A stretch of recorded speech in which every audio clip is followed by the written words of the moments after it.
Hi, thank you for joining me for the Bark Night podcast. This is a place for me to meet with other fans to discuss entertainment.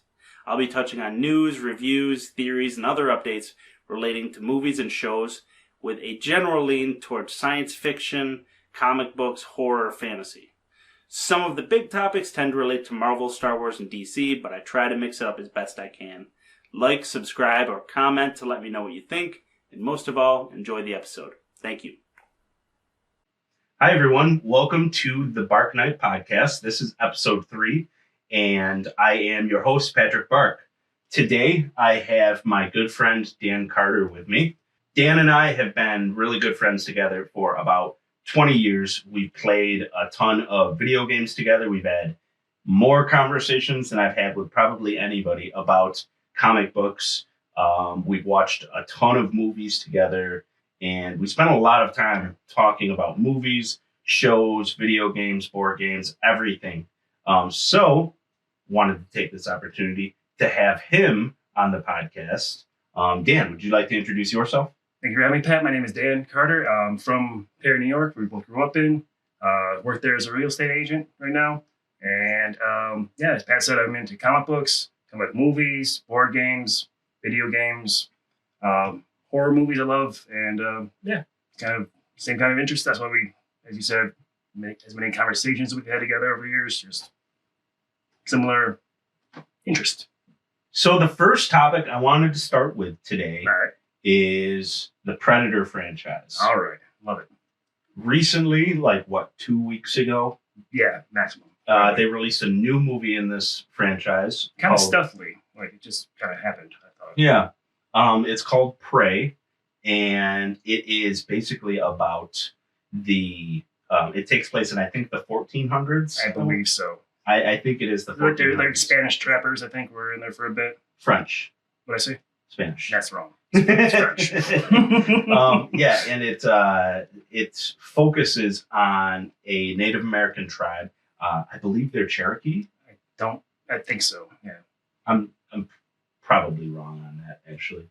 I don't know for sure. Yeah. Can't back you up. Yeah. But either way, it's a Native American tribe, and it focuses on a woman in that tribe who wants to be a hunter, and because of the hunter-gathering style of the era, it's an uphill battle for her just to get her tribe to kind of approve of it. Because she's cast as a gatherer at that time, because she's a woman. Yeah, so basically what happens is the predator lands and begins hunting all of the animals in the area.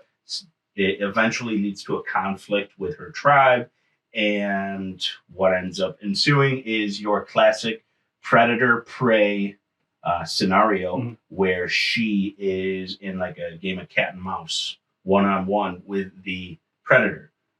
So it's really good. It's really good. I enjoyed it. What are your thoughts on the movie as a whole? I was surprised how much I liked it. I went into it with hopes that it would be a good one because the Predator franchise is near and dear to my heart. I love the monster. One of my favorite movie monsters is the Predator. And I went into it kind of hopeful, and it was better than I expected. Completely better than I expected. I love the actress. She was great in the role. Amber Midthunder, yep. Her brother in the movie, I don't know his name. He was great. He was a good character. It was his first acting role. That was his first acting role. Yeah, I know that. He was great, I thought. Yeah. He pulled attention to himself. He was awesome. That setting was great. The Native Americans and how they had to use what they had to fight back against this thing. And I was very impressed with it. I enjoyed it thoroughly.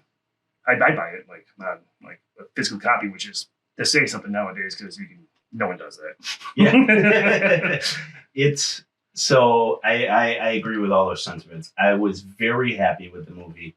And it's the setting is good because it's not a jungle, but it is a forest. Mm-hmm. It's very similar to a frontier feel. Mm-hmm. And in the movie, the predator is hunting the animals in the area. There's a scene with him hunting a wolf. A wolf and a bear. Yeah. There's a mountain lion. No, he didn't fight the mountain lion.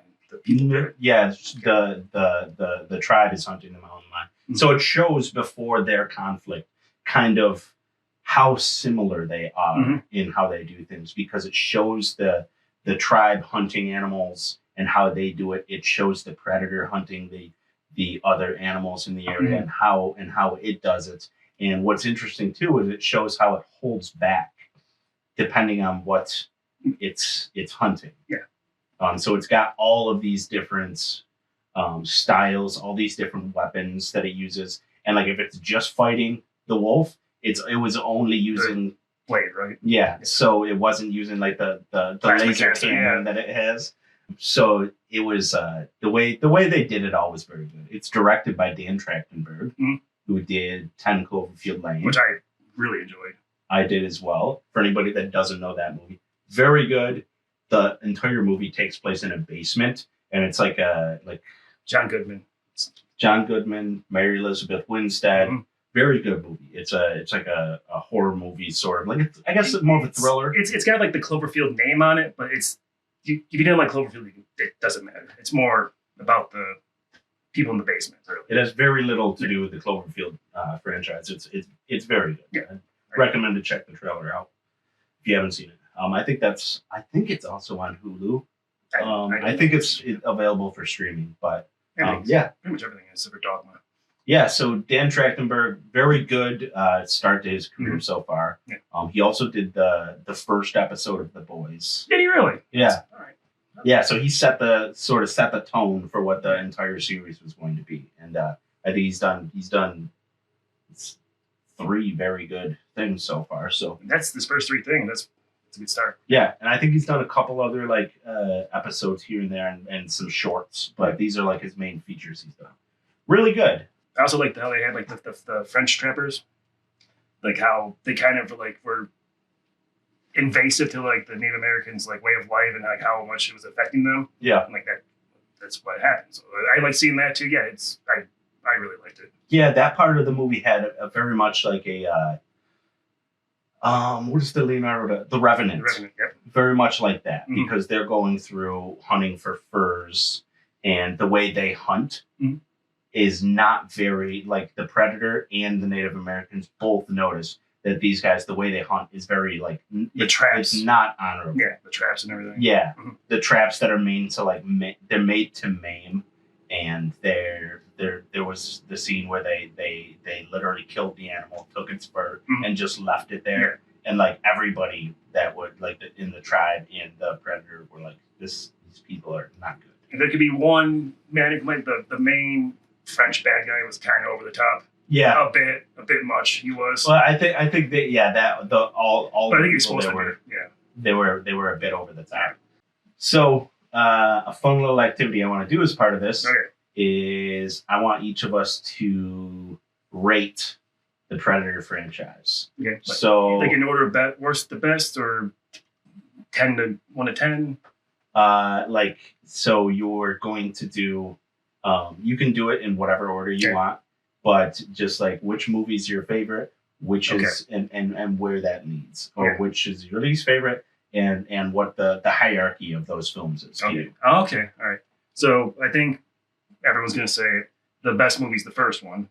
I think it's a classic. I think it's one of the best. Like I like that because like it starts off as kind of like an action movie, like kind of like Commando, and then it's very much it turns into like a horror movie in the jungle. Which it's the best one. I watched a couple weeks ago. It holds up still. It's the best one. I honestly think I would put Prey second. I would say I look forward to watching the movie many more times in my life. I'd say that's second. Third place, you might not agree with me on this one, just because it's the first one in the series I watched, and I had the VHS copy hidden in my room for years. Predator 2. I have a soft spot for Predator 2. Love it. I know it's a bad movie objectively. Not everyone loves it. I do. Danny Glover, love him. So I watch that movie a couple times a year just because it's one of my childhood movies. Then you get to, I say, the dregs of the franchise. Predators, parts I like, parts I really like. I can't stand Adrian Brody as an action hero. And I walk around like, this place is too bad for me. Or I'm too bad for this place, I mean to say. And like, just, he was Harvey Dent. Yeah, it's like, he was terrible. I couldn't stand him in that role. There's some things I like in that movie though. Like I like the idea of bringing like the most dangerous murderers from the world to a planet for the predators to hunt. great idea. Yeah. Should have been better. It's a movie. If it's on TV on TV, that's not a thing anymore. I would watch it, but I'm not going to seek it out. Okay. And then bringing up the rear, the two Alien vs Predator movies. The first one I liked when it came out, but I went back and watched it, and it does not hold up that well. Other than like that one big fight, the first fight between the alien and the predator, that's cool. The rest of the movie is basically nothing.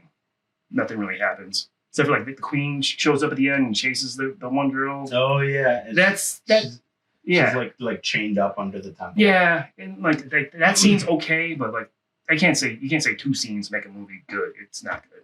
And then the Alien vs Predator Requiem, indeed.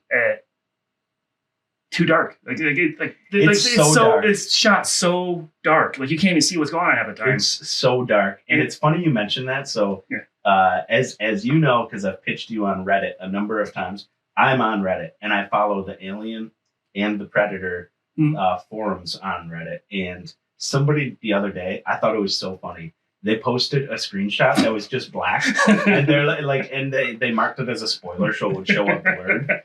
And they were like, "Hey, I don't know if you guys saw this, but I noticed this little detail in Alien vs Predator Requiem that you guys I hadn't seen anybody post here." And you click on it, and it's just a black screen. Yeah, that movie again, it's completely forgettable, and that's only remembers that it was dark. And I didn't see like half the movie. It just, I don't need to see it again. Yeah. So that's my hierarchy. I say 2 great movies, 1 I have a soft spot for. Then the rest I can watch if it's on, I guess, but I really don't seek them out. You're missing one. I am. Which one am I missing? The Predator. Oh, Bottom of the Barrel. Bottom of the Barrel. That's why, I forgot about that movie. That should have been better too. That was Shane Black coming back because he was the writer on the first one and came back and directed And he stars in the first one. Yeah, he's a Hawkins. Hawkins? Doesn't matter. And I think it was Hawkins. I think it's right. I think it sounds right. But comes back. He's directing. He did Iron Man 3, which I think is an underrated MCU movie, it's just not good. And like this guy like Keegan Michael Key, right? Keegan. I love him usually, but he's insufferable in that movie. Like I wanted him to die like immediately when he showed up on screen. Like his character, I thought sucked. And Thomas Jane's in it. I think he has like movie Tourette's, and it's just not good. And and like the little kid's like autistic, so he's like can like solve the Predator's equipment for some reason. It's bad. It's the worst one. So I take that. I forgot about that movie. Everyone, sorry, it sucks. You skip it. I agree with most of what you said. All right, it's Predator 2, isn't it? Well, I will say I didn't. When I had worked this out in my head already, but I didn't include the Alien versus Predator movies because I just didn't think of it. Oh, okay. Well, I forgot. I forgot a whole Predator movie, so it's okay. Yeah, you did. So, all right. So, taking it from the top, favorite movie, Predator 1, obviously. It is a classic. Arnold Schwarzenegger's great. Oh, yeah, he's in that. Who is it Bill Duke? Bill Duke, the guy who shaves dry? Yeah. Oh, yeah. Bill Him. Duke. Carl Weathers. Mm-hmm. Jesse Ventura. Yeah. This cast. There's quotes everywhere. It's great. Yeah. Everything is so beautiful. Beautifully 80s action movie. Oh, yeah. It is so good. And I think Sarah cried when some of the characters were killed in it. I didn't believe it. I think you did. It was so almost all the characters are very likable. Yeah. You can see how much it affects the other characters when others get taken out. The whole thing with the Bill Duke character, I can't think of right now his name. Mac. Yeah. I think that's when he gets put down, like he drinks to him. That's not like the scene you see in like most Schwarzenegger movies, you know? Yeah. And there's so much to like about it. The soundtrack to it, that's great. The score is so good. And the whole scene at the beginning with where they're attacking it's it's the Commando. Colombian it's Commando cartel or something. Yeah, it's so good. So there's so much to like about that movie. It's my favorite.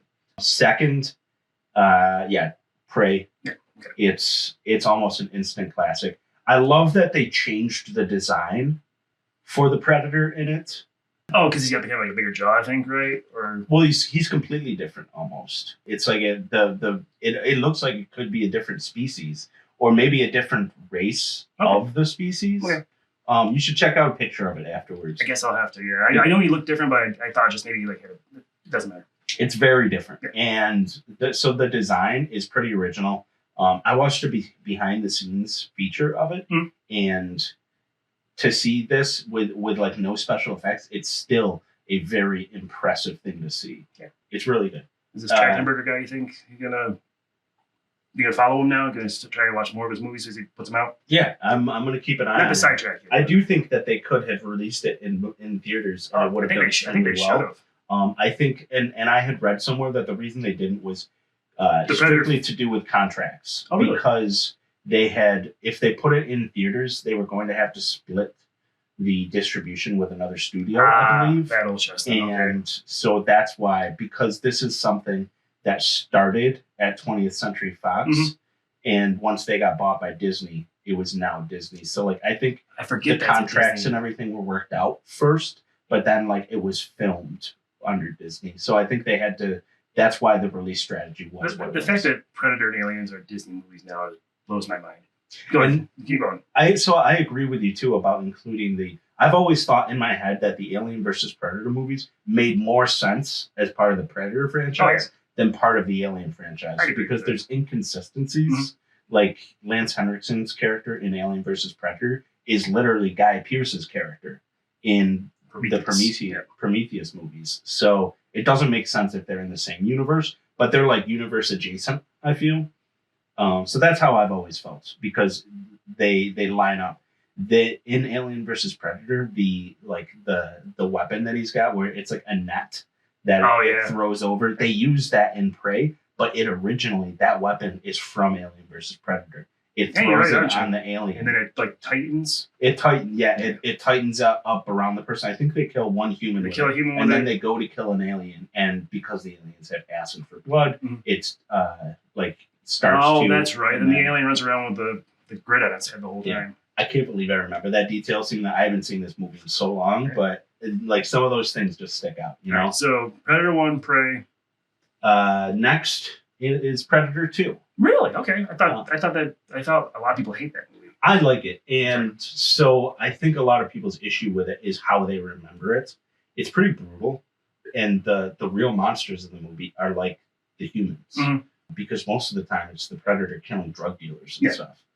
The way it's done is extremely well. Bill Paxton is in it. He's great. He's so great. But their whole crew is they're all very likable. And it's almost like a detective story, you know? It's like Lethal Weapon Predator. I thought you were going to disagree with me on this one. I honestly did because everyone I really like it. A lot of people I talk to say it's terrible. It's admittedly not the best, but I have a soft spot for it. I mean, if you ask them too, like we talked to Trav about it last year. And after we talked to him, I went back and watched it. And Trav had basically said, like, he doesn't remember it fondly, but he hasn't seen it since he was, like, a kid. And I watched it thinking the same thing. Like, I didn't really remember it fondly. But it held up very well. Yeah, 13-year-old me had the VHS hid in my room because it was R-rated. You don't get caught with it. I don't know how I got it. I think I stole it from my aunt or something. Yeah. Don't steal. Next up for me is Predators, but I will say that it sounds like I like Predators a lot more than you, because I do like that. I like a lot of the characters. I think Adrian Brody does as well as I think he does better than anybody would have expected him to in that role. Yeah, did not like him in that role. I didn't take him seriously. I didn't mind him. I think Alice Braga is awesome. I love that Walton Goggins is in it. Oh yeah, that's right. Walton Goggins, one of my favorite actors. He's great. He was great in The Shield. He was great in Justified. It's got a good cast. Yeah. It's got Danny Trejo for a bit. It's got that big Russian guy who's in things. I don't know his name, but he's always fun. Lawrence Fishburne. He was useless, man. He shouldn't even been there. It's a cool character. Yeah, you know? No. It was not a cool character. I liked it. He showed up and they did like a little thing. He's just a crazy guy that's like out of his mind. He tried to like gas them and steal their stuff. I didn't like that at all. I'll be honest with you. I liked it, but probably a character that I would love to see more of is the Don't guy say from the Topher Grace. Yakuza. Okay. Yeah, definitely Topher Grace. I think Topher Grace he was fine in that, yeah. He's supposed to be like a creepy, weak guy. Yeah, he's actually a and serial like, killer. and like that was cool. That I'll give totally you, makes that sense cool. for Topher. Yeah, Topher Grace. that part was cool in the movie. I did like that part. He's not supposed to be a badass. Yeah. He's supposed to be a creepy psycho. Yeah. And like I think that makes sense. But the guy the Yakuza was cool. Very cool. Yeah. So cool. And that like there was like the one-on-one fight between them. Very cool. Very reminiscent of, as you said, they use each other's weapons. Like that Predator used his blade, he used his blade instead of the Predator like just blowing his head off with like the rocket. Yeah. Very honorable fight. But so I really like that movie. I've seen it a bunch of times. I enjoy it. Sounds like we really disagree on the Lawrence Fishburne part because I hated that. I did. I thought it was stupid. I didn't think it belonged in the movie at all. Yeah. Well, that's all right. We can have differences. Yeah, we can. And I think it might also have a lot to do with the fact that I really like Lawrence Fishburne as an actor. I like Lawrence. I was extremely upset that he wasn't in the new Matrix movie, and I don't think I'll ever get over how much I hate that movie. I despise that movie. I couldn't make it through it. It's truly awful. Very few movies I turned off. That's one. It like doesn't have a plot. But anyways, we're not talking about that. Yeah. Next. Same, almost word for word, almost my exact same thoughts on Alien vs. Predator and Alien vs. Predator Requiem. I do like the first Alien vs. Predator. I think it... maybe I should go back and watch it again.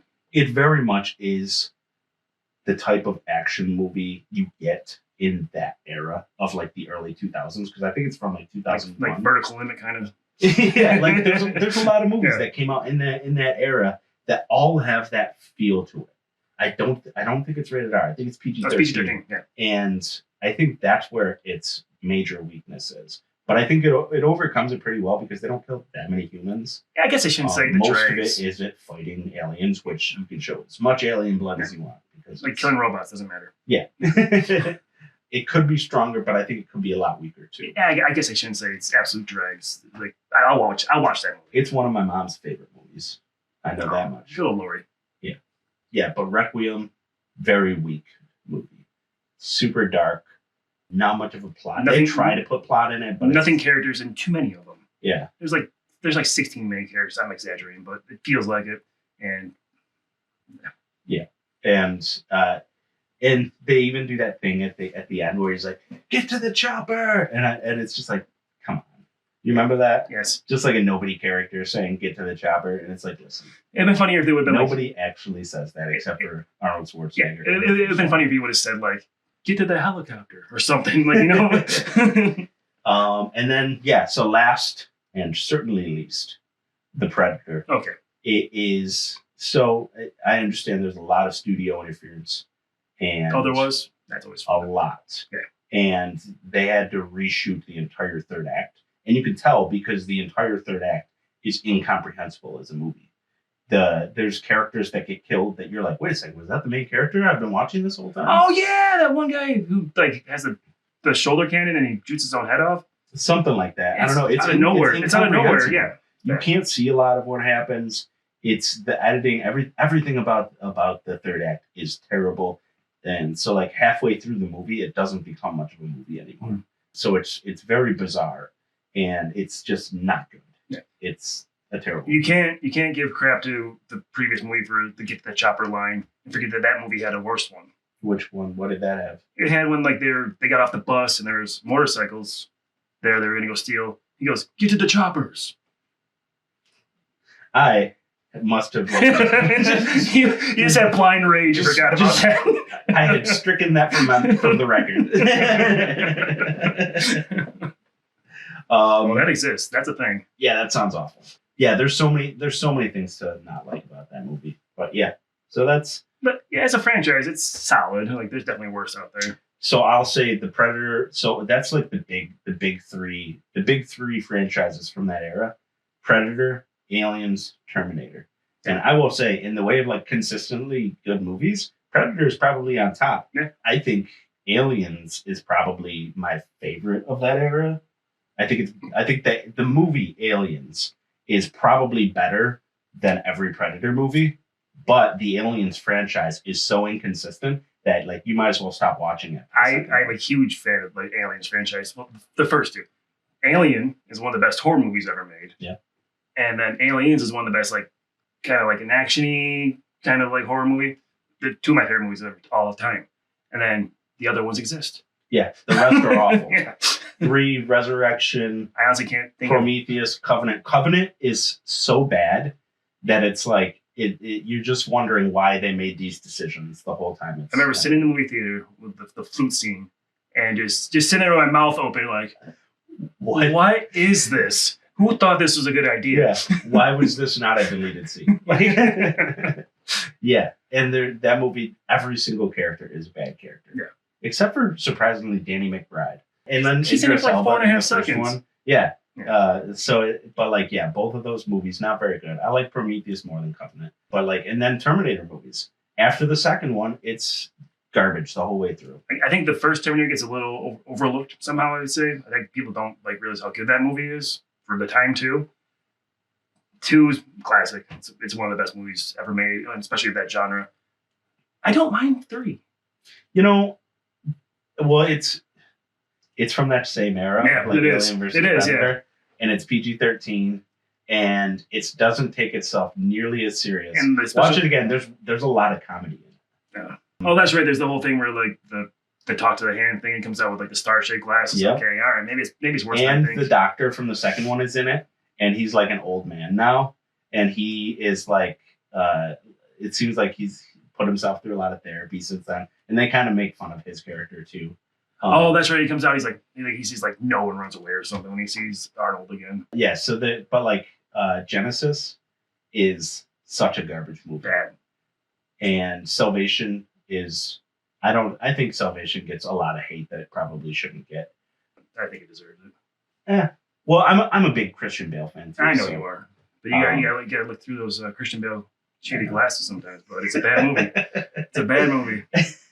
I think it's mediocre. I like Dark Fate more than I like that one. I actually haven't watched Dark Fate. No. I heard it was not good, and that like there's so many things that like shouldn't have been done with it. But I haven't seen it. I didn't hate it. Genesis like killed that franchise for me. That should have been the death nail for the franchise. And they're like, here's another one. It's like no one's gonna go see that, and no one saw it. So yeah, they're not gonna make money. They're not gonna keep going with it. Yeah. Yep. So, anyways, that's Predator. That's Predator. Nice. All right. So our next segment here is something I want to call Pitch Me. So I'm going to give Dan the opportunity to pitch me and or the audience on whatever he wants, and then I'll do the same for him. So Dan, why don't you start us off? All right. So superhero movies, big business. Everyone knows it. Everyone's seen a superhero movie. What I want to have a movie about, I want a movie about a baseline level henchman and like what his life's like going and like getting like interviewed by like different villains to be in their gangs. It could be like a comedy, like he has to pay bills, he has to pay like medical bills, like Batman shattered his spine for the 3rd time. That's what I want. I want to see a movie like that. And like you can have like it could be in the DC universe, it could be in the Marvel universe, whichever one you want to go with. Okay. And like it just be like his life trying to like pay his bills. Like he has like a family and like mortgage and all this stuff. I know kind of that I'm losing you there probably. But yeah, just like a comedy about like a baseline level henchman that like Batman punches like once and knocks out. Like I want to see like what that guy's life is like in that universe. Okay, so take it all the way for me. Is it Marvel? Is it DC? What is it? For whatever reason, when I was thinking about this, my brain kept going to DC. Okay. And like for some reason, this popped in my head. There's a scene where like he's going to like interview to be like Man Bats because I just read the Man Bat comic. Like he goes to, like being Man Bat's gang and Man Bat's just like squeaking at him. And like, he has no idea what he's saying. Exactly. He has no idea what he's saying. And like Man Bat like taps on his shoulder and like puts bat ears on him and walks away. I think that writes itself. Like that's funny. Like, yeah. All right. You can just like go like with that. All right. Who is your character? Who's the actor that's gonna play him? Is that gonna play him? Yeah. Did not think about that. Ryan Reynolds is too obvious of a choice, I think. So we could go with someone like John Farley. John Farley. Just the guy. So there's got to be someone kind of like Ryan Reynolds, though, that same kind of like comedic timing and such. Maybe like Channing Tatum. Like my Channing Tatum hate train has stopped, and I actually kind of like Channing Tatum now. I feel like he can pull that role off. He's got the right build. He's got some comedy to him. Let me Okay. make a suggestion. You could tell me if you hate it or not. I But will. what about the actor that plays Mac on It's Always Sunny in Philadelphia? Yeah, perfect. Or even the guy who plays Dennis. He's good. He's good friends with Ryan Reynolds. Yeah. They own that Soccer team together. Yep. Yeah. He's What is it? Glenn something? That is the guy that plays Dennis. His name is I can't think of it. Yeah, I know what you're talking about though. Yeah. That'd be good. It'd be actual like movie role for him too. Yeah. That would work. He can get as Don't buff hate that. or as not buff as he wants because he's a henchman. Mm. So it doesn't matter. He doesn't have to be that good at fighting because he's A henchman. he's gonna get served up on a silver platter to somebody either way. Yeah. I think DC would be the right universe for this because their villains are more over the top, eccentric. Like it was like the Joker and like have to paint his face and like complain about having to paint his face, or go to the Penguin. He has to wear like a little top hat and a bow tie. Come on, it writes itself. Like this is something I want to see. All right, I'm in. Do you have a director? That Trachtenberg guy you were talking about. Yeah, we'll go with Dan Trachtenberg. Why not? He sounds good. Tim Burton's little brother. All right, Dan Trachtenberg. Comedy movie starring Mac about a henchman who's been turned down by Man-Bat and is trying to find his evil organization to become a part of. Yeah, his gang to be part of. Yeah. And that can be some of the stuff he goes through. Like these guys kept making me, like Joker kept making me paint myself as a Joker and gas myself up. Like I didn't want to do that. Or like Scarecrow has a very like high like turnover rate or something. Like yeah. The insurance was going to cost too much money as part of his. They don't cover fear gas on the insurance policy. Yeah. Like with Penguin, everything just smelled like fish all the time. See, it's an idea. Yeah, I didn't want to live in the sewer. Killer Croc was out. Yeah, I'm not a cannibal. Yeah. So I think DC's universe would be good for that because it's got more like colorful villains than like Marvel, I'd say. Yeah. Especially DC is absolutely known for their villains. Yeah. So. And DC could use more. Good. So which villain is he going to end up with by the end of the movie? Which villain end up with the end of the movie? I would say Calendar Man. Yeah? Yeah. Just because, why not? Okay, fair enough. He likes holidays. He gets holidays off. No, he wouldn't get holidays off. No, he works every holiday. He works every holiday. Yeah. He gets every other day off. Yeah. Like you have most of the year off. Yeah, it's like he's just planning for events. Yeah. And like then we just be like Calendar Man calling him and be like, hope you're ready for Halloween. And like, that's it. that's the mid-credits scene. Yeah, there you go. It's a stinger. Yeah. All right, I'm in. All right, do you have anything else for that one? Nah. Okay. So my pitch is this segment can be whatever you want to make it. So I am pitching you on why you should subscribe to Apple TV. So no. I just want to say for you and for the audience that almost all of my current favorite shows I've been watching are part of Apple TV right now. So first off, why you should become part of it. I was given 3 months of Apple TV for free with my smart TV. Are you sponsored by Apple TV? I could be. So if anybody out there wants me to sponsor them, this is what it'd be like. So 3 months I got for free with my TV. Boom. You can plow through almost every single piece of content that they have in 3 months because they don't have that much, but what they do have is quality content. Okay. All right. There you go. There he brought it back. Yeah. There's not much there, but if you can watch all of it over the course of a couple months, also $5 a month. Okay. If you do decide to pay for it, and no commercials. This doesn't feel like a pitch. And if you can't get the 3 month thing for a TV, they still have one free month out there and things like that. You can very easily get this thing for free if you put your mind to it via Google. But onto the content. So one of my favorite things I watched recently was Blackbird with Taron Egerton. Yeah. It's about Taron Egerton he goes to prison, and the FBI approaches him about being a witness for a child serial killer. They want him to go befriend a serial killer I think I saw it. and get him to tell him where the bodies are so that they can convict him. Okay. And I'm telling you, there's so many parts. So most of the show takes place in the prison, showing prison life and all of what comes with it. Part of it takes place with like the detectives doing their detective work on the outside to try and do what they can. But Taron Egerton is like unbelievably good in this show. I like him. It's only like, I think 6 to 8 episodes. It's so good. And I started to cry a little bit during the final episode because it's like so emotional where they bring everything to by the end. I won't spoil anything for you, but I wasn't like. So you're pitching to me I should watch this. You should watch this. Whereas show. I pitched you a whole original idea. Yeah. With Kyron, by the way. Yeah. So okay, I misunderstood the assignment, but it's fine. There's no. You just have to pitch something to me. So you did it absolutely correct. Yeah, we did it in 2 completely different ways. Okay. It's flexible. Other things on this show, we've got Severance, which is about a company that Adam Scott is part of, and I think Christopher Walken is in it. I haven't finished the show yet, but I started it. It's really good so far. Basically, what it is the company is working on like top secret things. They're able to like sever your mind so that you don't remember going to work. Oh, geez.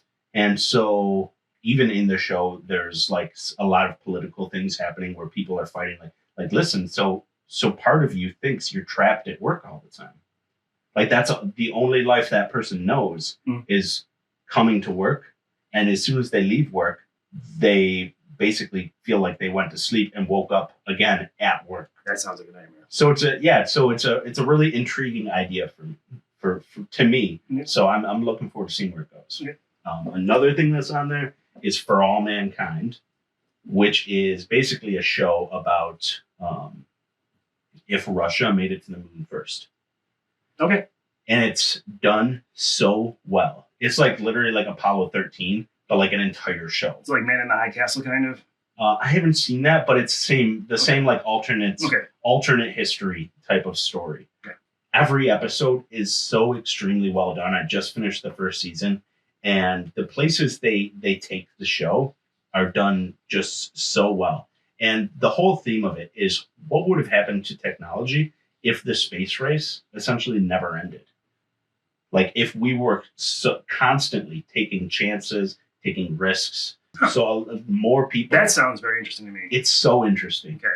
And it's basically us going back and forth for years and years and years with Russia. Okay. Whereas like once we made it to the moon and they didn't, that like stopped the race. Mm-hmm. And we haven't done that much with the moon since. So it's showing kind of what that progression through history would have been like if the race never ended. Okay. That sounds very interesting. It's so interesting. It's so well done. And I highly recommend it to anybody that is into sort of things like that. Yeah. But yeah, there's a lot more other shows. Ted Lasso. I heard that's good. It's so good. It's such a feel-good show. And they've released 2 seasons. Marvel tieback. How so? Oh, yes. Yeah. So spoilers. There's 2 seasons. They're coming out with a 3rd soon. It's such like a feel-good show, and there's so many characters in it that have these arcs that like they started off a villain, they became good.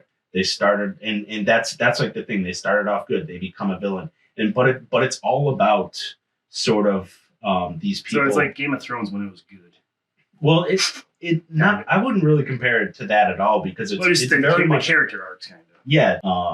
So that's kind of what it's all about is like the human condition, how everybody makes mistakes. Sometimes you're fighting with people for days, months, years. And, you know, if you're a good person and you really try to, like you can come to terms with the mistakes you've made and be successful and become friends again. Okay. And I'll tell you, I cried probably like 5 or 6 times over the course of these 2 seasons. They're so good and they're so emotional. And I can't recommend them enough. So that's my pitch. Whatever you got to do, $5 a month is Apple TV. Okay. I'll give it a shot. Or you can probably find a free thing where you can get in there and check all of these good shows out. There's a bunch I haven't seen yet. I sell insurance like $4 or $5 a month. Yeah. You know, you were talking about, you brought up Ted Lasso, and then my brain went back to my pitch and thought, what if Jason Sudeikis is starring in my movie? I mean, he would probably be great. He'd be great at it, right? He's got comedy. He's got the Hulu comedy with the Hit Monkey. Yeah. He's in Star Wars as like that cameo part where he's like literally just like not a super trooper, a stormtrooper. Stormtrooper. He's a super trooper. Yeah. Weird. Yeah. Yeah, I think that's a great idea, Jason Sudeikis. In The Henchman. Yep. That's the name of it, too. The title, too. Most of it's done already. Yeah. It's easy. Okay, so that's Pitch Me. Yep. Next one, we want to talk about what is your Mount Rushmore of comic book movies. All right. So that's like the 4 movies that to you are your favorite. And so if you had a nation of comic book movies, who are the 4 that would be on your monument? See, and I thought about this.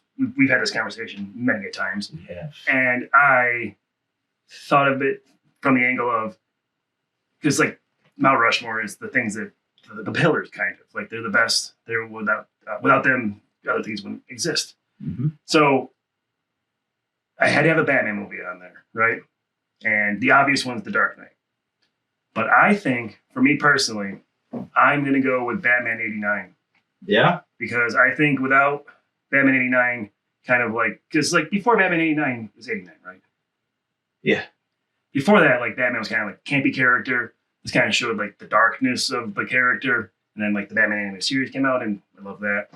And I think that movie, like without that, we don't get The Dark Knight. And I think it's still a very good movie. And I would say first one, Batman 89 up there. Next, I thought about doing like the Richard Donner Superman movies just for the same reason, because they're important, because they came out, kind of established the whole idea. Yeah. But I don't really like those movies that much. They're okay. They're okay. But I have to go to my own personal biases now. And I would say Captain America, Winter Soldier. It's still my favorite Marvel movie. I go back and watch it a couple times a year. Enjoy it every time I watch it. This is something else I forgot about that I see again. I'm like, I love that part. So that's the second one on there. Third, I'm going to go with Avengers Endgame, just because of I've never had a movie give me that kind of payoff before, you know? Yeah. Like years and years of build up for like Thundercat and like the snap and everything, you know? You know, that scene at the end there, I remember when I saw that in the theater. The scene at the end where everybody is on the battlefield and they're all like running together. I literally thought the movie was going to end. No. Before, like it seemed like it was. I felt like so overwhelmed by the epicness of that scene that I thought it was going to end. Like I didn't think I could handle it if it went any further. And then it goes even farther, because then like Ant-Man punches a space whale. There's like a half an hour left of that. Yeah. Like, so like that movie gave me like a feeling I don't know if I'll ever feel again in a movie, you know, which kind of sad, but I cried at the end of that. Yeah. I've cried every time I've watched that game. So I have to put that one on there. So that's 2 Marvel movies. And I'm going to a third one for my last place on the Mount Rushmore, and that's Spider-Man 2. All right, Sam Raimi. Sam Raimi, Spider-Man 2. I think you can't forget about it and how good that movie was, and how the first Spider-Man obviously kind of established that you can make a lot of money with a superhero movie, and the second one showed that the sequels don't have to suck, and it didn't suck. And Doc Ock, complex villain, Alfred Molina, obviously he came back this year and. What was it called? No Way Home. I don't remember the name of that movie. I don't know why. He came back in that, and like he's still good, and it just I love that movie. It's one of my favorites. So it's great. It really did set the stage as to what a superhero movie could be, and it seems like a lot of the Marvel universe has been designed around that idea. Mm-hmm. I think Kevin Feige might have been on Spider-Man 2. He might have. I think he was on the Spider-Man movies. I know he was on the X-Men movies, but yeah. So that's yours. We got Captain America, Winter Soldier, Endgame, Batman 89, and Spider-Man 2. Yep. Okay. Yeah, those are some solid choices. Appreciate it. Thank you. Mine are mostly different. That's good. And I'm going to say so we've talked about this a number of times. I think your answers were different last time we did Oh, this. yeah, that definitely has been. We were on like a 5-hour car ride together. I know I had Logan on there, and I thought about it a lot, but I didn't put it on there just because it's so, like it's a drain, that movie. Whereas Endgame's like a euphoric kind of movie. Yeah. So that's sorry, Glenn. Okay, and so my answers are pretty different each time I've said this. But I'll start off with the one that we agree on. It's the only one that is like the same on my list as yours, and that's Captain America: Winter Soldier. Okay. It is my favorite Marvel movie of the MCU. So many things are done well. I mean, Robert Redford. It's an espionage, political thriller. It's got spies. It's got double agents. It's got secret assassins. It's got mind control. There's so much to like about it. There's like secret Nazis that have been there's so much. When the Winter Soldier first comes on screen and makes that like wah noise, whatever it was, it's like it's epic. And okay. So I'm glad you like that as much as I do. It's so good. It is it's so good. So next on my list, Blade 2. Oh, okay. I like it. Blade 2 is my favorite of the Blade movies. There's so much to like about this movie. I thought about it for my list. It's one of the most successful R-rated comic book movies. It's what proves to me that Blade can and should be rated R. Yep. The special effects are great. It's Guillermo del Toro. Mm-hmm. Ron Perlman is in it. Norman Reedus for some reason. Reedus is in it. Christopher Christopherson, who's the martial arts guy. He's in like a lot of things. Donnie Yen? Yes. He's in that? He is, isn't it? Yeah. Yeah. Great cast. Great special effects. The way the vampires are killed is so cool in that movie. And I think that's how they should be killed in the new ones too. It better be. All of the scenes in the sewer are so good. Yeah, it is good. I thought about that one for my list. I'm not gonna lie, but I think that for me sets the stage as to what like I don't think there's been that many movies that have followed on. If we're doing a top 10, that's probably on there for me. So go ahead. That's good. I think it sets it's what an R-rated. It's as good as an R-rated comic book movie can get, especially in that like vampire supernatural. It's a good pick. Yeah, I like it. Thank you. So what else? X-Men 2. Okay. So I think it does the same thing that Spider-Man 2 does. It sets the stage for what a comic book movie can be. Cool. Yeah. It takes and like so and I think these are all examples of the best parts of like sequels. Like so in the Spider-Man trilogy, Spider-Man 2 is the best part of that trilogy. Oh yeah. It's very much a trilogy. Yeah, Spider-Man 3 is pretty cool. Yeah. In the X-Men and that's the thing too. In the X-Men movies, X-Men establishes the universe. That's what that movie's doing. Mm-hmm. X2 is expanding on that idea and creating the best that it can possibly be. And then the third one is dropping the ball. Yeah. Same thing with Spider-Man. Yeah. Spider-Man 1 is creating the universe, setting the table. Spider-Man 2 is expanding on everything you've established and creating the best version of it. And the third one is dropping the ball. If you want to get technical, Blade did the same thing. Blade did the exact same thing. Yeah. That third Captain one, America did not. But it is the first two are the same. The first one is establishing the universe, setting the table, and the second one is expanding on that and building on the ideas that they made. So yeah, that's my other one. My fourth and final. So we got Blade 2, Captain America: Winter Soldier, and X2. The fourth is Batman Returns for me. Okay. So I think that Batman Returns does everything that the first one does, but it's more Tim Burton's vision, I think. You can tell there's a little less studio interference. And that's kind of where it drops me a little bit for me. Like the overly kind of gothicness of it. It's very gothic. It's very moody. It's very it's very Tim Burton. Yeah. You know, it's like if you watch that and you watch Edward Scissorhands, you can tell very much that the same guy made them. Also, Batman like murders people in that one. Totally murders them. There's Does he murder people in the first one? Wouldn't surprise me. Probably. I mean, he drops people from buildings. Doesn't That's he? true.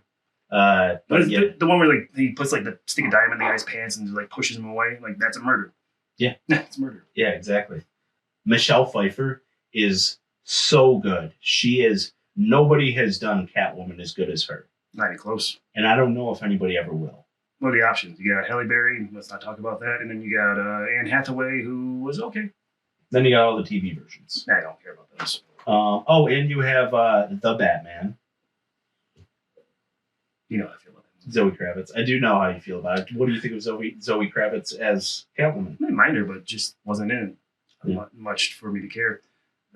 Let's not go down that rabbit hole. That is a rabbit hole we do not need to go down. Christopher Walken is great in it, and Danny DeVito is so good. He's enjoyable as the Penguin. So the score to the movie is really good. I think it's Danny Elfman, and Danny Elfman has done some of the greatest. Oh, it's not even a question. Movie scores. Men in Black, that one. Yeah, he's done a lot. He's done a lot. I mean, it's not. Yeah. But yeah, so those are my 4.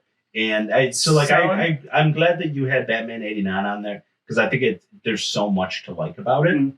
Tim Burton does great. Jack Nicholson is knocks it out of the park. And I mean you should watch Batman Returns sometime. I've watched it recently, and I still feel like '89 is better for me. Okay. I just like it's almost too much, too moody. You know what? It is Edward Scissorhands. That's a good comparison. A lot of people love Edward Scissorhands. I think it's okay. I like Edward Scissorhands a lot.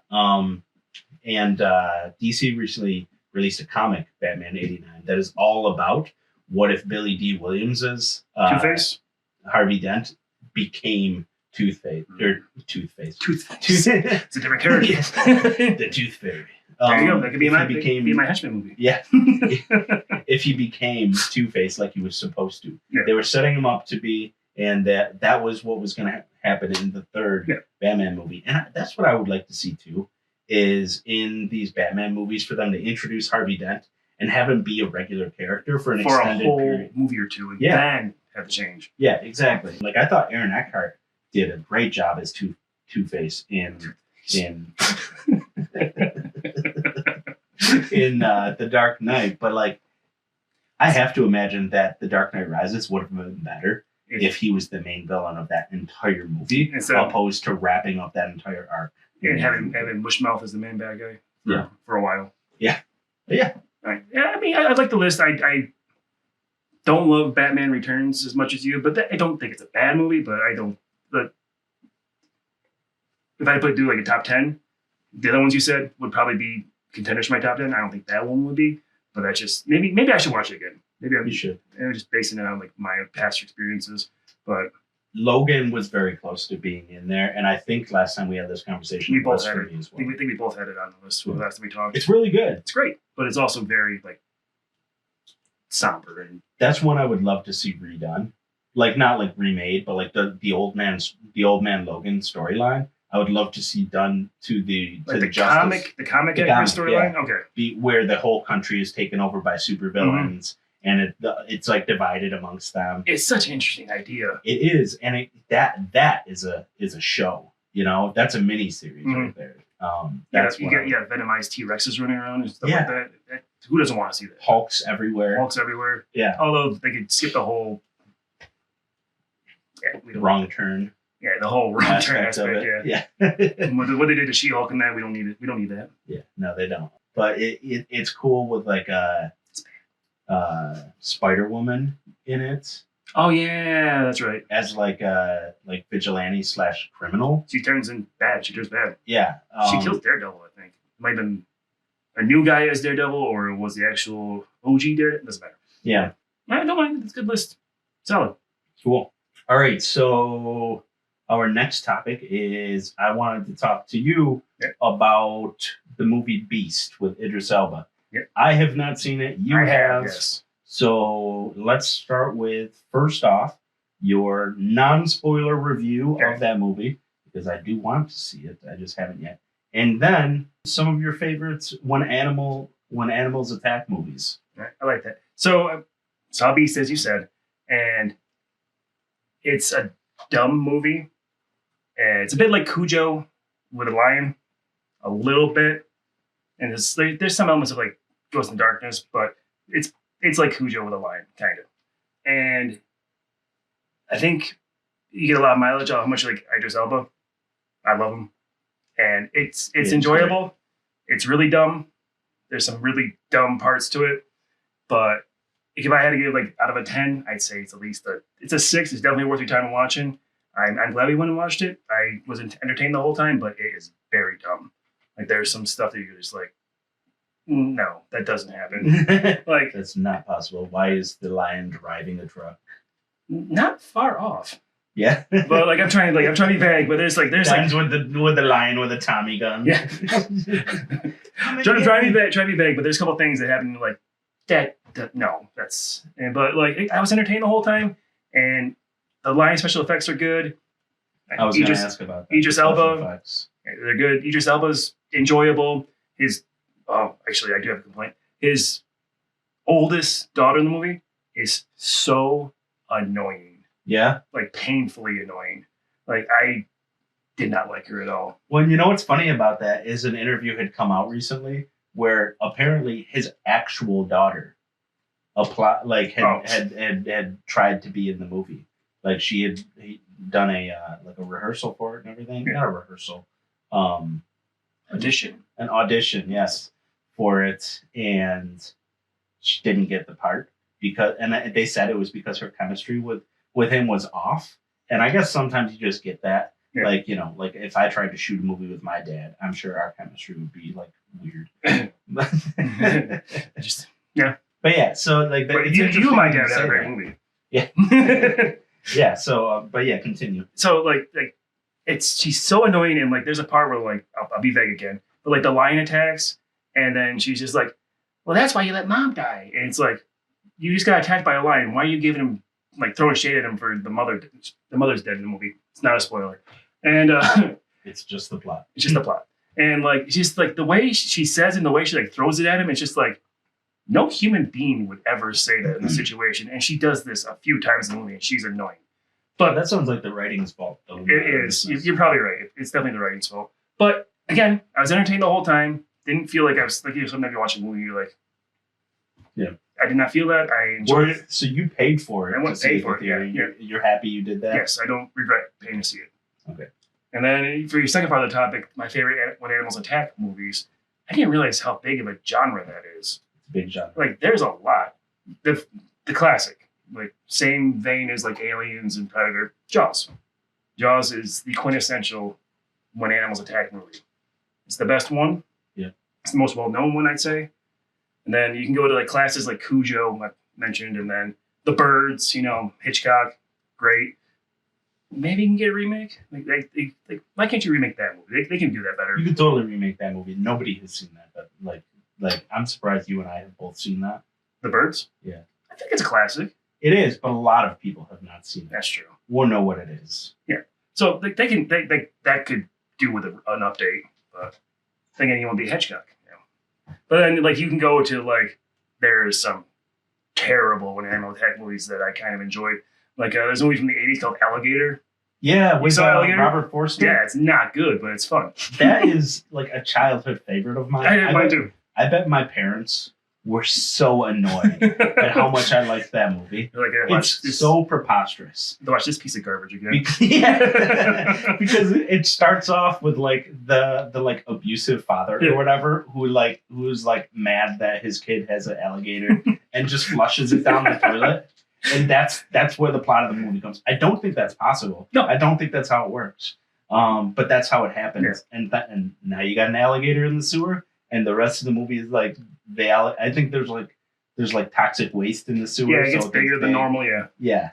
Isn't there a scene where like these kids like it's a messed up scene. Like the kids are like bullying another kid, and like they push him into a pool. But like when he's like getting pushed in the pool, like the alligator's in the pool. Yeah. And like then like the pool just turns red, and you're like, holy crap, they just killed a kid. Yeah, and they just bullied him to death with an alligator. Yeah.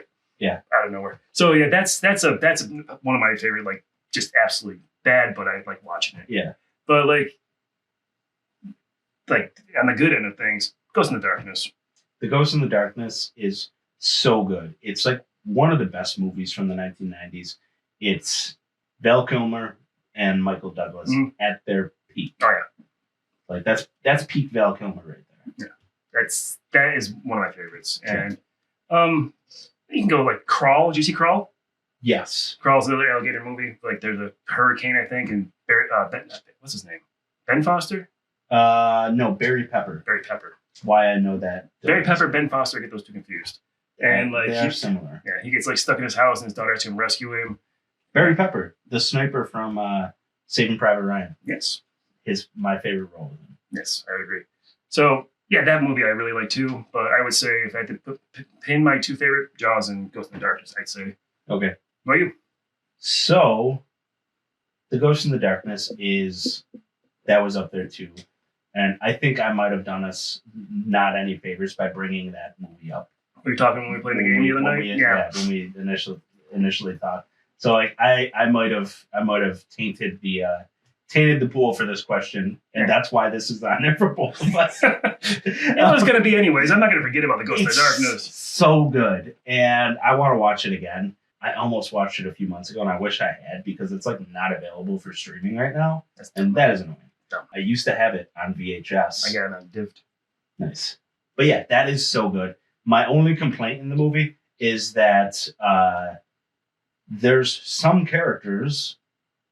One specifically, I'm not going to spoil anything because I really think people should watch this movie. But there's a character that's killed off screen, and that's always annoyed me. And I get why they do it. I see what you're saying. But it's just not. And I guess at a certain point. But I remember when I initially watched the movie. For the rest of the movie, I didn't believe this character was actually dead. I was like, they're going to come back. They don't. That's not that's a spoiler, but. But you should come to terms with it. I'm hoping you come to terms with it. But anyways, that was my only complaint. Otherwise, it's a great movie. So also, I don't know if you've seen this movie, The Edge.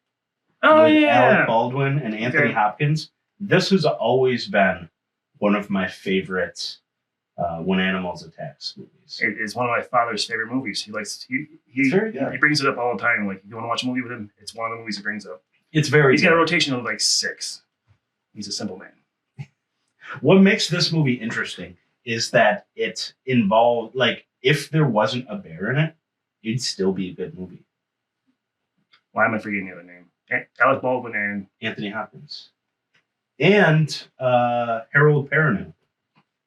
He was in Lost. Never watched Lost. He was in a bunch of things. But anyways, so Harold Perrineau's in it. He's good. I don't remember a third character. Oh yes, no. Okay, yeah. Sorry. Yeah. So there's a lot of plot to this movie. There's really like 3 storylines happening. So that's why I say that, like, even if the bear attack and like consistent like cat and mouse stalking wasn't there, there's still a whole lot of movie to be had because it's also a survival movie. Yeah. So other movie I wanted to talk about is The Grey. I like The Grey. So we've got 3 different animals here. We've got a lion. So I think Ghost in the Darkness, best lion attack movie. The Edge, great bear attack movie. People might argue that The Revenant, I mean, it is a better movie, but it's such a small part. I wouldn't say that's an animal attack movie. No, it's a revenge movie more than anything. But then for me, The Grey. Yeah. The Grey is very good. And once again, it's a similar plot to The Edge. Plane crashes. They're trying to get back to society. Boom, animals attack. Yeah.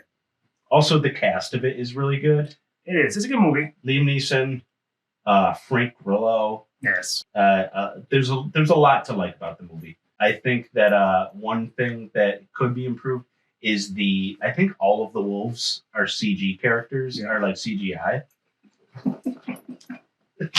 Keep going. And she's done your thumbnail. I remember the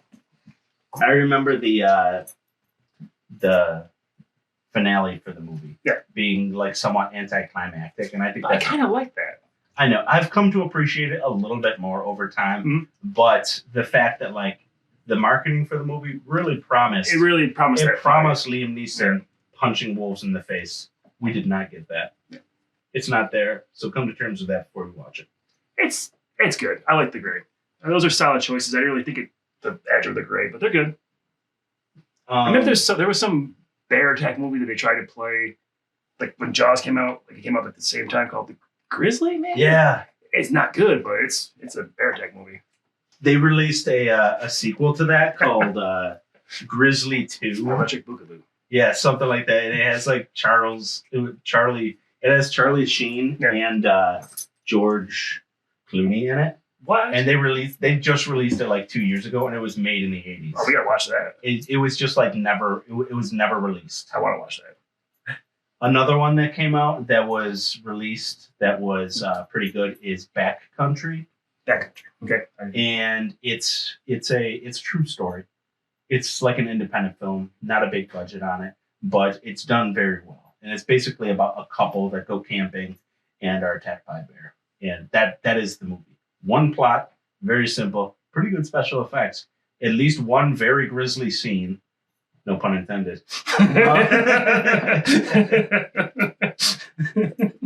And yeah, so I would recommend checking that one out. Right. I don't think it's like one of the best movies ever made, but like if you're ever just sitting there and you're like, I would like to see somebody get eaten by a bear, that's one to watch. When you broached a subject to me, I started thinking about like all the animal attack movies that I like the like Piranha, the first Piranha, not the second one, the remake. Yeah, first one's entertaining, the second one's not good. Yeah, Roger Corman, I believe. Yeah. Oh, I'm not talking about the 19. I'm talking about like the 2000. Oh yeah, the new one with Adam Scott and Jerry O'Connell. Yeah, that one's a fun little movie. Richard Dreyfuss. Richard Dreyfuss is in there for like 4 minutes. Yeah, that movie is very good. Yeah, actually, it's I really like. Highly entertaining. It's so entertaining. It's funny. It's not meant to be an award-winning movie. No. It's meant to be like over the top. It knows what it is. But yeah, the sequel, very bad. Elizabeth Shue.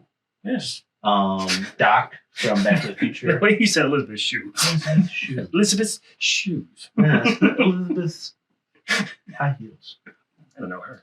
You ever see the movie Mosquito? Yes.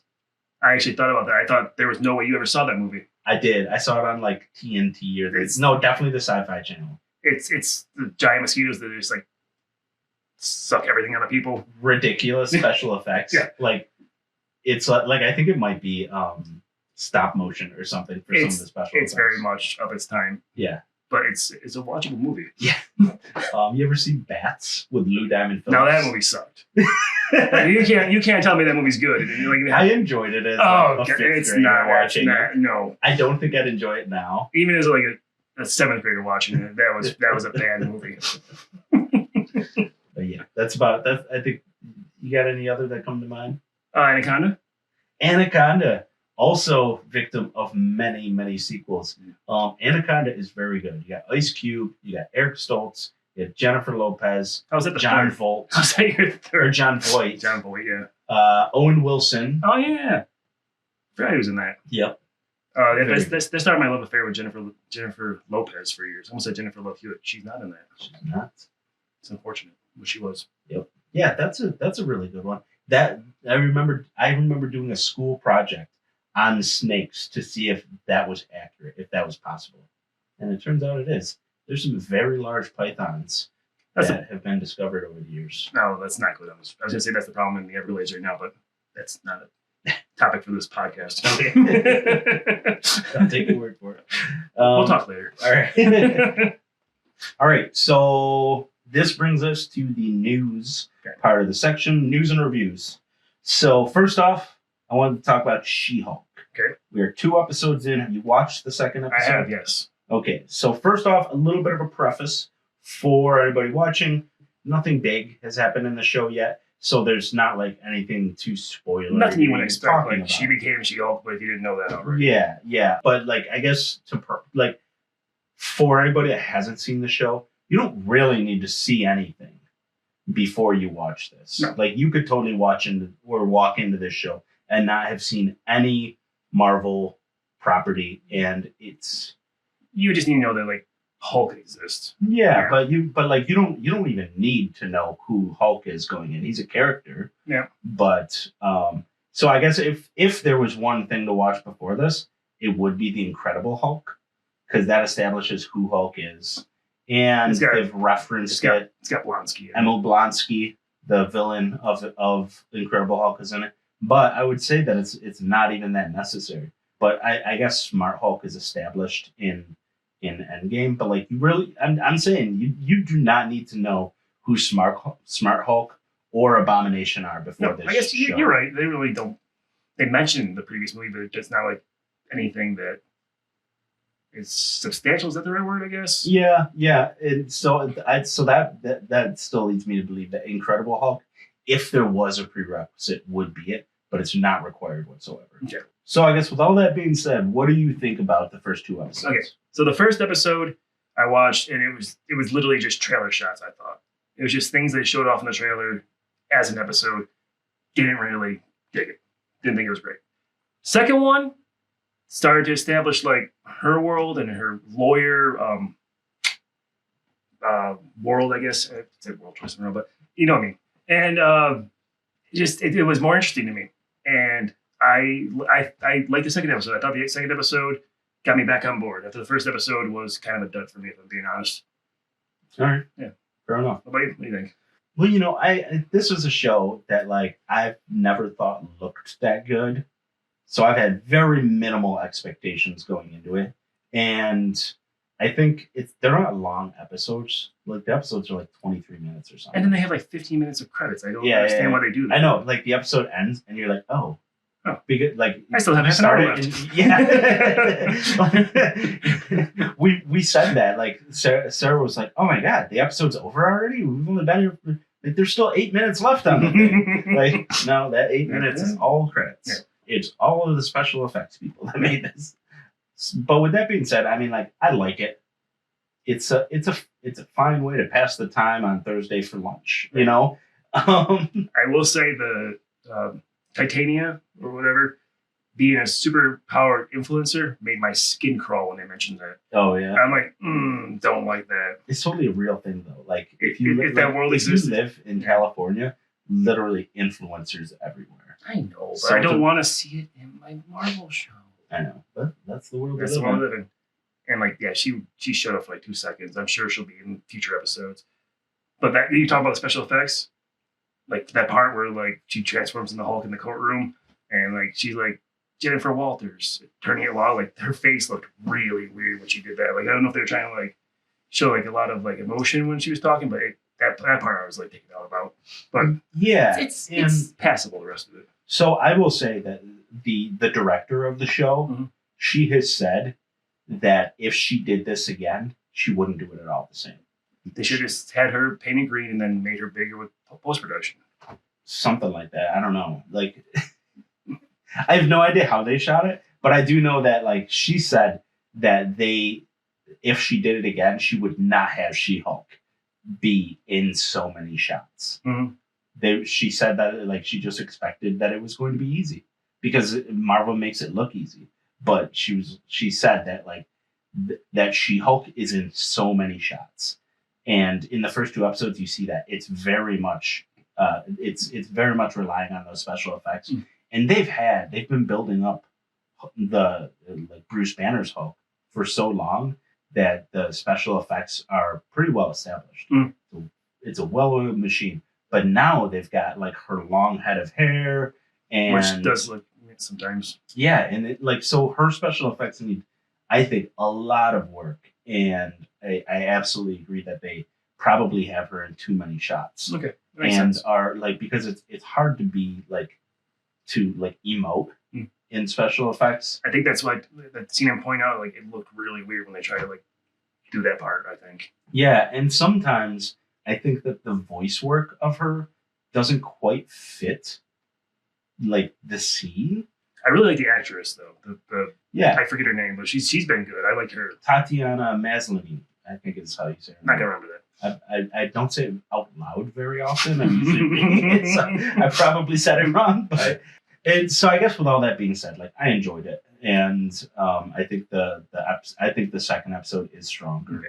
It's pitched as a courtroom drama, and there's been very little courtroom drama. I think we've talked before, but get weird, Marvel. Like, go weird. Like, bring in characters that no one knows. Bring in like you're doing like Secret Invasion. Like, bring in like 3D Man. Like, establish him and then have him be actually important in Secret Invasion.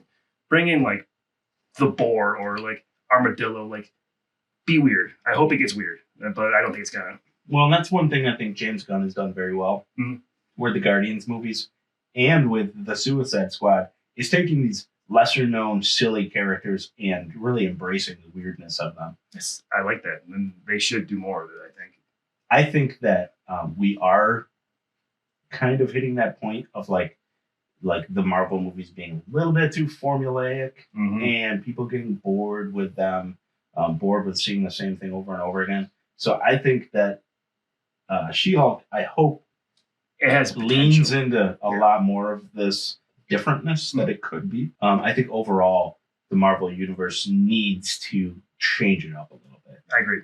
We need more movies that are a little bit out there, like Guardians. More movies that are like Blade 2. Like, isn't there a Werewolf by Night Halloween special coming? There is. Where is that? I want that so bad. We have not seen anything, a single thing for that so far. Halloween's in like a month.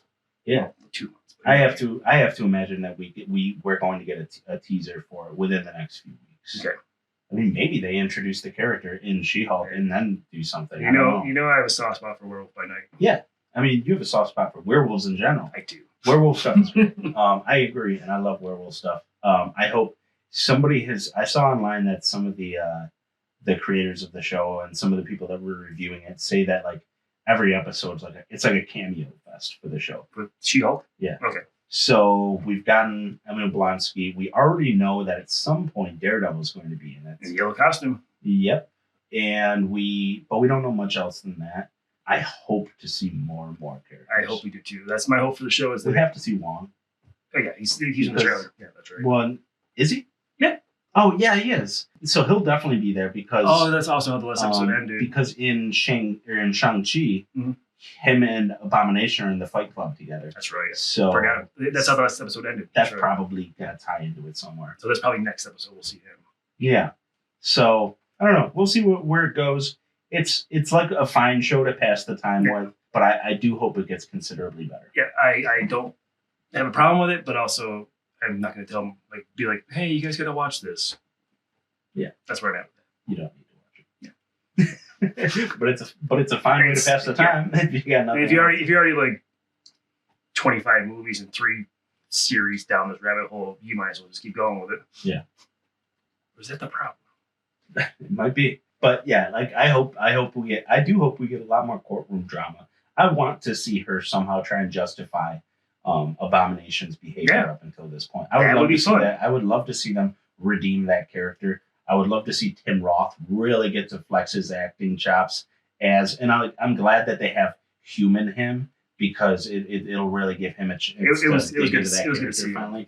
It was, and I like Tim Roth as an actor. You know. He's great in Reservoir Dogs. He's great in The Hateful Eight. He's great in a lot of things. Yeah. So he's a good actor. Let's get some more out of him. Potential's there. We'll can we just say that for the She-Hulk right now?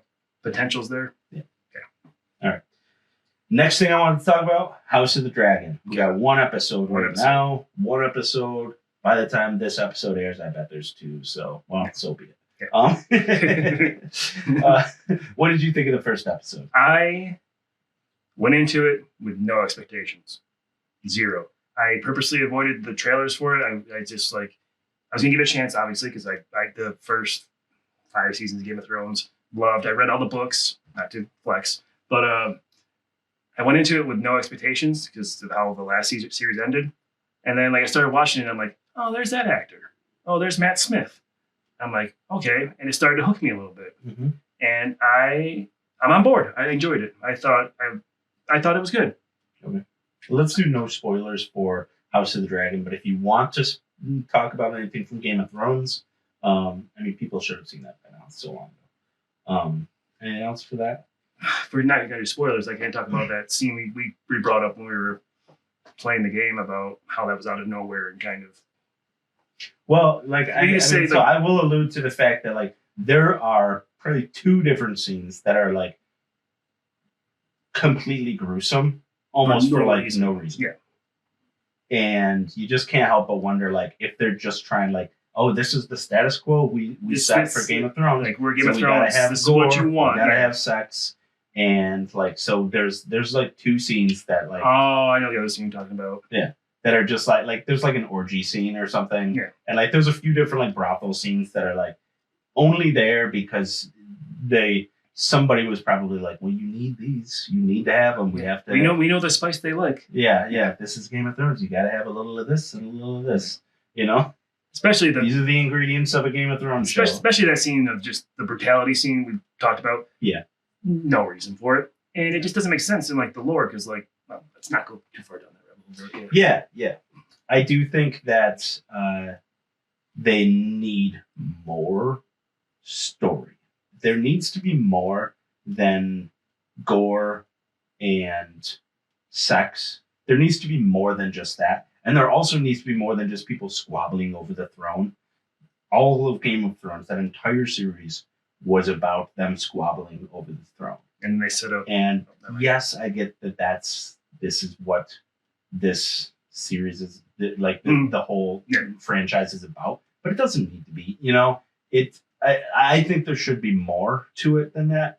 And I don't know what this series is about. I didn't read the book that it's based on. It's not. Is it based on a book? I think it is. It is. It's so from what my friend was telling me, it is about a book that I can't remember the name of. That is basically like a history book of like everything that happens over the course of like the Targaryen Empire and everything. I knew that existed. I didn't care. Yeah. We don't know who the good guys are. We don't know who the bad guys are. I feel like they're trying to make Matt Smith seem like the bad guy. I feel like it's too obvious of a heel turn. Yeah, I feel like he might not be the bad guy, you know? But who knows who it is at this point? It could be one of the 2 girls. The show could be about like a rivalry between those 2 girls that seem to be... What about the Hand of the King? Oh, yeah. What's his name? Like, I think is Hightower? Rhys Ifans is his... yes, the actor's name. Yeah, he's really good. Yeah. Was surprised to see him. That's what I meant. Like I was like, okay, there's actually... Well, he's the girl's father. Yeah. So it could be her family versus the Targaryens, sort of. So yeah, there could be... I like the cast. So like that surprised me. Like I'm like, I know that actor. I know, like I said. So I think I'm more hopeful for it than you are, but I hope it's good. Like I'm looking forward to seeing the next episode. The jousting scene was like over the top for no reason. That's what I was bringing up with the brutality. Oh yeah. You're thinking about the other one. Yeah. The high guard or the King's Guard or whatever they are. Yeah. The jousting scene. Absolutely. So much of it was over the top for no reason. Just and you're just like, why did you do this? Yeah. So with all that being said, I think somebody that listening to this right now might think I didn't like it. I did like it. I did like it. I just think that that as the pilot episode, they felt like there was all these things they need to include. Very much a check mark. We gotta have heads getting crushed. We gotta have just all these like over the top scenes that I don't think need to be there story wise. I wanted more story. I'm sure we'll get more story after this. It was the premiere. They had to set the tone of, hey, these 5 things need to be here because it's a Game of Thrones show. You say that, I do see it. You're right. Yeah, so that's what I think. But with that being said, I did like it, and I will keep watching it. But I'll say they don't have me hooked right now. I'll give it another episode or 2. I mean, obviously, we both know that I didn't like the finale of the final season, really. No one did. Of Game of Thrones. It's like the one thing the universe has agreed on in the last 20 years. Yeah. That there was a lot of things not to like about that. Yeah. So they don't have me completely hooked right now, but I'll give it another couple episodes, hopefully. And it looks like from the previews, there's going to be a time jump. So. Oh yeah, that's right. Okay. Yeah, I'm on board. I'm hooked already. So hopefully they don't sink me again, or they didn't switch me again, or something. But yeah, Ring of Tower comes out. Yes. Or Ring of Tower. Ring of Power. 2 towers. Yeah. I get it. Yeah. That looks really good. I'm interested. I'm very interested. My friend Holly never seen the Game of Thrones. My God. Lord of the Rings. Lord of the Rings movie. So I made her watch the first one. I forgot how much I liked that movie. I saw that movie 3 times In at theater? the theater. Yeah, I think I did too. Yeah, and I think I saw all of them 3 times actually, but the first one's my favorite. Yeah. Just because, like, I mean, you got Sean Bean being Sean Bean. Quick little sidebar. Best movie death of all time? Spoilers. Yeah, I would say so. I think so. It's up there. I almost got emotional watching it. Like 20 years later with a friend of mine. Spoilers, but if you haven't seen Lord of the Rings at this point, Fellowship of the Ring, You're not on the right podcast. you got it. You got to go right now. Turn this off and go watch that. Yeah. It needs to happen. It needs to be seen. Yeah. It's so good. It's fantastic. I'm looking forward to that show. It looks very well done. It does. And I think we have a little bit of like, not a bad taste from The Hobbit, but not great taste left over from The Hobbit. It's not great. It's not great. There was no reason that needed to be 3 movies. There's a reason. I could see 2. There's a reason. There's a reason. Yeah, money. Thank you. Yeah. But it did not need, like, it didn't justify having watched it all. And the special effects, not great. And the characters The orcs shouldn't have been CGI. No. I'm sure these are all things that have been said many times, but the characters weren't great. Yeah. So we like, again, kind of have a bad taste for that franchise from the Hobbit, but the new one looks good, and I hope they pull it off. yeah, I hope they do too. I'm gonna watch the hell out of that. Oh yeah, I'm on board. But like the cinematography in the trailers looks so good. Like that shot of like the girl with like in the armor with like the ash on her and all the fire in the background. That is such a cool shot. Yeah. Like that's why they're having that in so much of the advertising. Yeah. Somebody looked at it, somebody in marketing, and they're like, let's build the show around that. Guys like them will love this. Yeah. It is such a good shot. Yeah. So yeah, I'm really looking forward to that. And My hype level went from nothing on that to really high. good time to be like a medieval fantasy fan. My kind of jam. Yeah. My favorite zombicide so far. Yeah. So that's all I really have for like news, new shows, or anything coming up. You did want to take a chance to talk about board games for a moment. I was just gonna bring up like how it's such a fun medium for like things we like medieval fantasy, horror, and stuff like that. I was just gonna ask you like if there's like I know we played Zombicide together, we played The Thing together. Like there's something else that like interests you like that, or like what do you mean? Like what sort of like a let's say like Fury of Dracula. There's a game where someone is Dracula and you don't know where he is on the board, and the rest of the people have to try to find him. And it's like a Dracula game, and it moves around, and like it's hit and roll and stuff, and like it's a lot of fun. I was just wondering, like maybe like does that interest you at all, or? Yeah, so it's I love board games just as much as you. I'm glad you brought up The Thing. Yeah, I think that's such a cool idea for a game. Mm-hmm. I love the movies The Thing. I love John Carpenter. I love like the cosmic horror, the Lovecraftian horror, all those things in a game I really like. And there's so many board games that are designed around that idea. Yeah, that's why I love them, because like we play video games and everything, but there's something about just like being around a table with friends and experiencing the same thing and like seeing like their faces. It's become like one of my favorite things in the last few years. I've always been a fan of it, but I'm just kind of on that train now. So you know what I want? I want to share some of these things with you. So that's what I'm saying. Yeah. I want to be scared by a board game. Okay. You know, like I want to find a way for like, I don't know if it's having a monster, like you're not scared when you pull a card up, but if there was some sort of way to make a board game like interactive to the fact that to the point where like a board game like actually scared me, like I would like that, you know? We could look into that, see what we can do. Like Zombicide is obviously more action focused. Yeah. Fear of Dracula, like when you get attacked, you have to fight him, so it's kind of like not like a surprise, like you were saying. Yeah. Maybe Mansions of Madness we can give a shot. Vin's got that. We could try that at some point. Maybe like, are there any board games out there that have like jump scares? You know, where there's like a little trap that's literally on the board, and then when you put your piece on it, it's like, bah!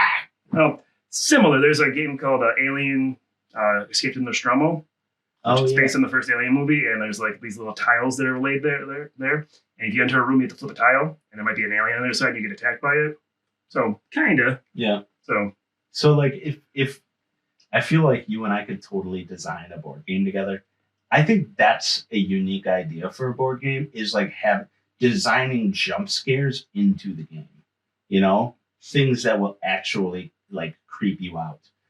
Or another cool idea to have with a board game, what if like there was you had like music that played with it. Oh yeah, and it shuffled, and like you can put it on Spotify or something. And it's like, all right, when you start the game, shuffle this playlist, and it's got like music that was like eerie to the point, like as you go around, and then like when a song ends, maybe like you hear like a scream or like a monster's growl or something like that. That like. And like that was a sign that like, oh no, not that means an abomination comes out at this point or something like that. There are games who do similar things to that. Not a horror-based game. There's a game called Escape the Cursed Temple, where it's got a 10-minute. It used to be a CD, but you can get it on YouTube, and it's got a 10-minute soundtrack where you get to roll dice and escape a temple as it's collapsing. You have to roll a dice, and it's like it gets closer to like the end of the timer. The music picks up and gets more frantic, and then at the end, it like just goes. If you're not out, you're dead. Yeah. So kind of like that, right? Yeah. Yeah, I think that could be. There's a lot of cool ideas there. In just in a way to make a board game more interactive, more unexpected. Yeah. Introduce jump scares. Introduce an environment. The more ways you can make it feel like you're in that world, I think the better. But yeah, there's you can go on. There's all kinds of like playlists for games. Like there's like a Dead of Winter playlist you can put on. That game's like 2 hours, but you put a playlist on, just listen to that while you do it. Hell yeah. Yeah. So I love board games too. Yeah.